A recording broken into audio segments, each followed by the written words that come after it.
اللہ فرماتے ہیں کہ ہم نے تمہیں امت معتدل بنایا، وسطا۔ ایک ترجمہ اس کا امام طبری نے کیا ہے، جو ہمارے تبلیغ والوں کے لیے بڑا، بلکہ پوری امت کے لیے، صرف تبلیغ والوں کے لیے کیوں، پوری امت کے لیے وہ ایک پیغام ہے کہ انہوں نے ایک ترجمہ یہ کیا ہے کہ ہم نے تمہیں امت واسطہ بنایا۔ دو چیزوں کو ملانے کے لیے درمیان میں جو چیز ہوتی ہے اس کو واسطہ کہتے ہیں۔ جیسے یہ مائک میرے اور آپ کے درمیان، جو بھی آگے سن رہے ہیں، واسطہ ہے۔ یہ دو چیزوں کو ملا رہا ہے، مجھے اور آپ کو ملا رہا ہے آواز کو بلند کر کے۔ تو امام طبری نے اس کا ترجمہ، ایک ترجمہ یہ کیا ہے، یہ بھی کیا ہے امت معتدل بنایا ہے۔ یہ تو تمام مفسرین نے اس کا یہ ترجمہ کیا۔ امام طبری نے ایک ترجمہ یہ کیا ہے کہ ہم نے تمہیں امت واسطہ بنایا ہے۔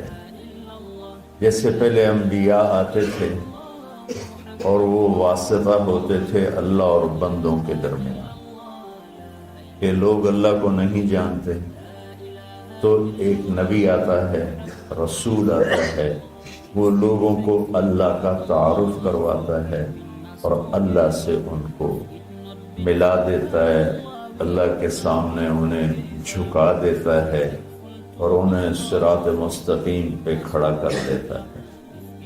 اب ہمارے نبی پاک صلی اللہ علیہ وسلم کے بعد کوئی نبی نہیں آئے گا،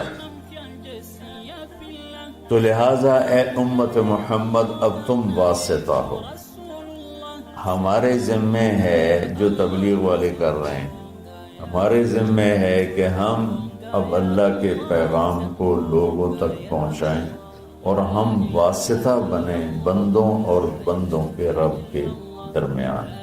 یہ بہت خوبصورت ترجمہ ہے۔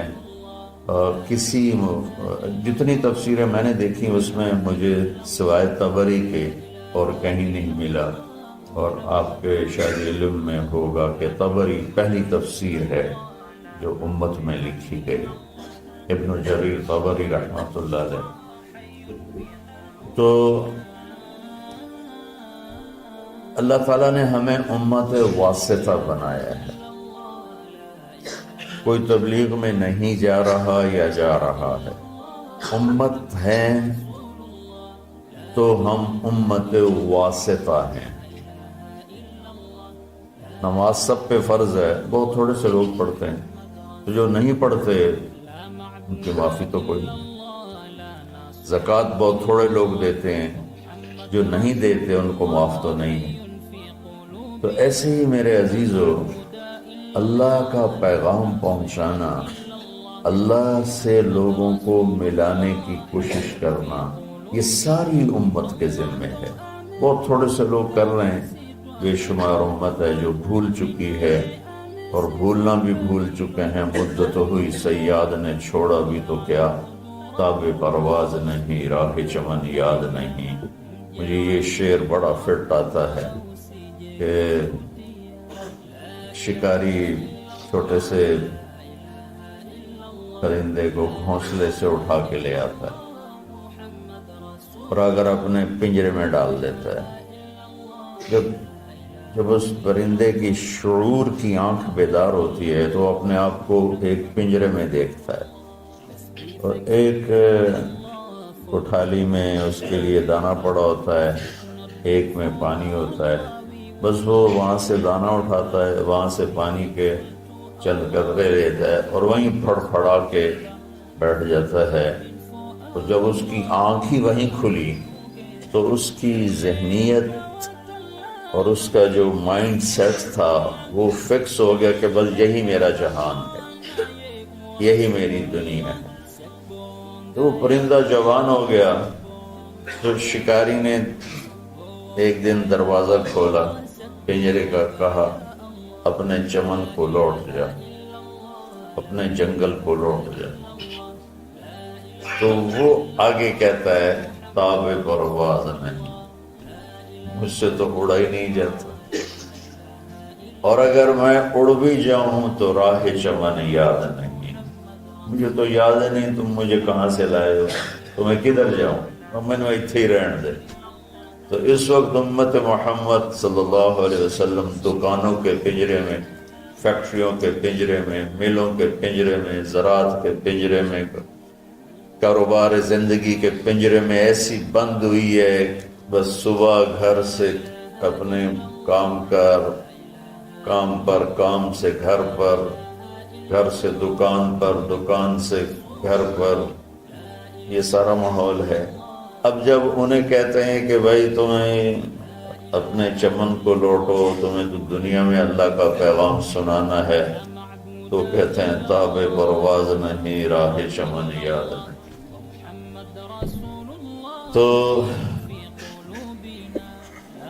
آج جو میں تھوڑی بات کرنا چاہتا ہوں وہ دوسرے معنی پر ہے، وَكَذَلِكَ جَعَلْنَاكُمْ أُمَّةً وَسَطًا، ہم نے تمہیں امت معتدل، درمیان والی امت بنائی۔ اچھا،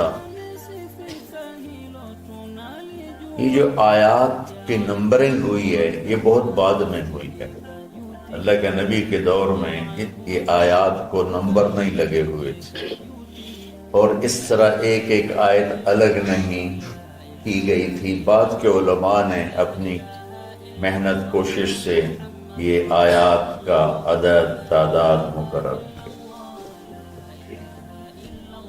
سورہ بقرہ کی 286 آیات ہیں۔ امتاً وسطا، درمیان والی امت۔ جب علماء سورہ بقرہ کی آیات بنا رہے تھے تو ان کے سامنے تو پیچھے سے چلے آ رہے ہیں، امتاً وسطا ان کے سامنے تو اس وقت آیا جب وہ یہاں پہنچے تو یہ بڑی حیرت اور قدرت خداوندی کی یہ ایک تصویر ہے کہ وَكَذَلِكَ جَعَلْنَاكُمْ أُمَّةً وَسَطًا، آیت نمبر 146 ہے، اور 146 وسط 286 ہے۔ 146 جمع 146 کتنے ہو گئے؟ ہاں مولیانو حساب تھوڑا ہی عمدہ ہے۔ ہاں کتنے ہو گئے؟ 200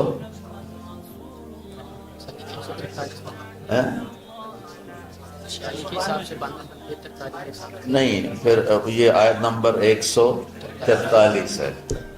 میرا ذہن ہی سویا ہوا ہے، میں کیا آگے، یہ آیت نمبر 143 ہے، 146 نہیں 143 ہے۔ تو بالکل درمیان میں لفظ کے لحاظ سے، اور ادھر آیت کی تقسیم ہو رہی ہے، تو کرتے کرتے کرتے جب اس آیت پر پہنچے تو جو 143 پر نہیں تھی، اور آیات 286 ہیں، تو اس کا وسط بنتا ہے، اور امتاً وسطا، درمیان والی امت کے پیچھے مفہوم کیا ہے؟ یہودی بہت زیادہ حرص و ہوس کا شکار ہوئے دنیا کے لیے، عیسائی رہبانیت میں ایسے دنیا ترک دنیا، رہبانیت ابتدعوها ما كتبنا، اللہ تعالیٰ نے کہا مجھے خود ہی شروع کیا، میں نے تو کہا نہیں تھا۔ تو تھوڑا پیچھے چلے جائیں تو عیسائیوں میں نہانا بھی گناہ تھا، میلا کچیلا رہنا بزرگی تھی،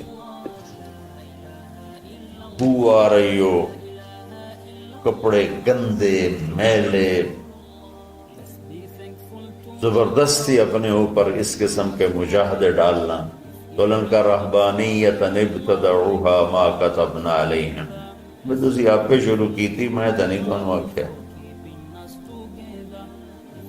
جب اسپین پہ قبضہ ہوا عیسائیوں کا، تو سب سے پہلے جو انہوں نے کام کیا سارے ملک میں جتنے تھے حمام غسل خانے وہ سارے گرا دیے.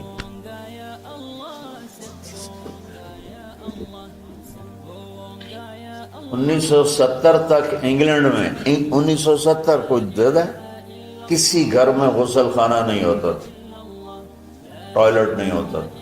باہر بنے ہوتے تھے جہاں کچھ چند پینیاں دے کے اس میں وہ اپنی ضرورت سے فارغ ہوتے تھے. کسی سے نہانا ہو تو نہاتے تھے. پھر جب نئی جدید تعلیم آئی تو پھر یہ ان کے اندر تبدیلی آئی, ورنہ گندے رہنا, میلے کچلے رہنا, شادی نہیں کرنی, دنیا سے بیزاری کے مختلف طریقے, اپنے آپ کو تکلیف دینا, یہ بزرگی کی شان سمجھا جاتا تھا. تو اسپین پہ جب قبضہ ہوا عیسائیوں کا تو سب سے پہلے انہوں نے 2 کام کیے. ایک سارے غسل خانے حمام توڑ دیے اور جتنے کتب خانے تھے سارے جلا دیے. لاکھوں کتابوں کے ذخیرے تھے اسپین میں علماء کے, علامہ قرطبی جیسے, ابن عربی جیسے جہاں پیدا ہوئے ہوں, بقی ابن مخلد جیسے جہاں پیدا ہوئے ہوں. ان کا میں وہ قرطبہ کی جامع مسجد دیکھنے گیا تو بس میری آنکھ نہیں میرا دل رو رہا تھا, دل کے آنسو نکل رہے تھے کہ وہ مسجد جس میں 700 سال قال اللہ وقال الرسول چلتا رہا, وہاں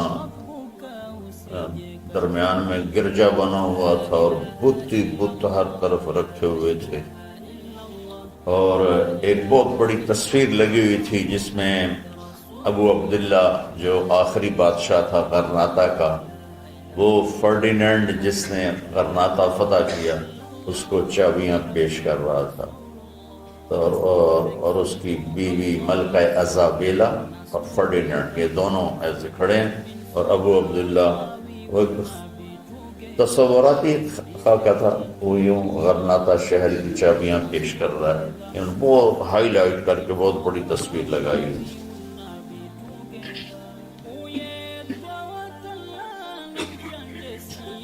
تو ایک دنیا کی ہوس میں بہت آگے چلے گئے, ایک دنیا بیزاری میں بہت آگے چلے گئے, تو اللہ نے دونوں کو ایسے رد کر کے فرمایا وَكَذَلِكَ جَعَلْنَاكُمْ أُمَّةً وَسَطًا, ہم نے تمہیں معتدل امت بنایا ہے. نہ تو دنیا میں ایسے لگو کہ دین برباد ہو جائے, نہ دین میں ایسے لگو کہ دنیا معطل ہو جائے.